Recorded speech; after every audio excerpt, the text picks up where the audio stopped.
बघा मित्रांनो, आता मी आलो आहे माझ्या मामाच्या शेतात. हे बघा, तर बघा कसं वाटलं लोकेशन.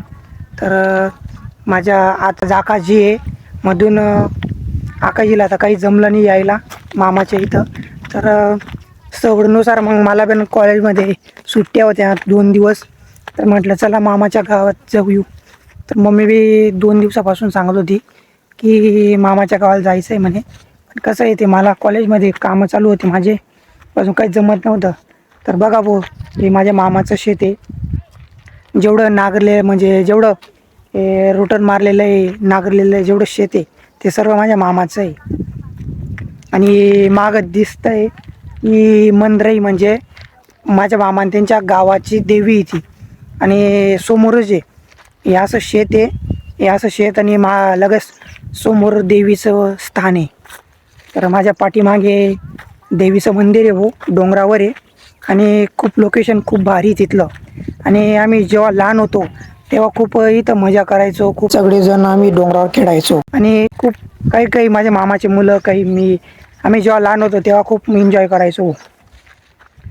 तर बघा आता, आणि या ज्या शेतात ज्या बकऱ्या दिसून राहिल्या त्या माझ्या चुलत मामाच्या बकऱ्या आहेत. आणि बघा भाऊ, आपलंवालं अजून शेतातलं अजून निम्मी काम बाकी आहे. आणि माझ्या मामाने त्यांचं नांगरलं गेलं म्हणजे रोटर मारलं गेलं, नांगरलं गेलं, शेत म्हणजे तयार झालं आहे त्यांचं. असं आहे मित्रांनो, म्हणजे आगगाडीच्या पुढं काम चालू आहे त्यांचं मित्रांनो. आता बघा पुढचा व्हिडिओ मी तुम्हाला पुढे दाखवतो. आणि पहिला मुद्दा म्हणजे ट्रॅव्हलिंग करताना आज खूप गर्दी होती मधून, ट्रॅव्हलिंग काही दाखवू शकलो नाही मी. तर म्हटलं तुम्हाला थेट शेतातलं दाखवू. तर बघा आता मी शेतात आलो आहे. आणि मित्रांनो, चॅनल नक्की सबस्क्राईब करा, लाईक करा, शेअर करा. बघा माझ्या मामाच्या शेतात कैरीचं झाड आहे. पण काही एवढ्या कैऱ्या नव्हत्या त्याला, पण नाहीपेक्षा बऱ्या कैऱ्या आहेत.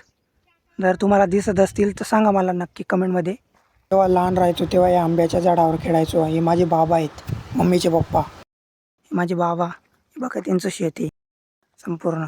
लोकेशन एकच नंबर आहे भाऊ. पण जर जेव्हा पावसाळ्यात जर पाहिलं ना तुम्ही तर एकच नंबर मजा येते इथं. पुरं हिरवळ दिसते इथं, एकच नंबर मजा येते. आणि माझ्या मामांच्या शेतात आलो आहे मी. हे बघा झाडावर कैऱ्या. आता आपण घेऊन जाऊ 2-3 कैऱ्या खायला. तर मम्मी म्हणून राहिली आपण कैऱ्या घेऊन जाऊ घरी खायला. बघा इथं हे माझे मामा आहेत. इथं मामांची घडी आहे, वारलेले आहेत ते आता. हे बघा त्यांची शेतातली विहीर. आजच्या व्हिडिओला टाटा बाय बाय. आत्ताचा व्हिडिओ इथपर्यंतच. भेटू पुढच्या व्हिडिओत. जय श्रीराम.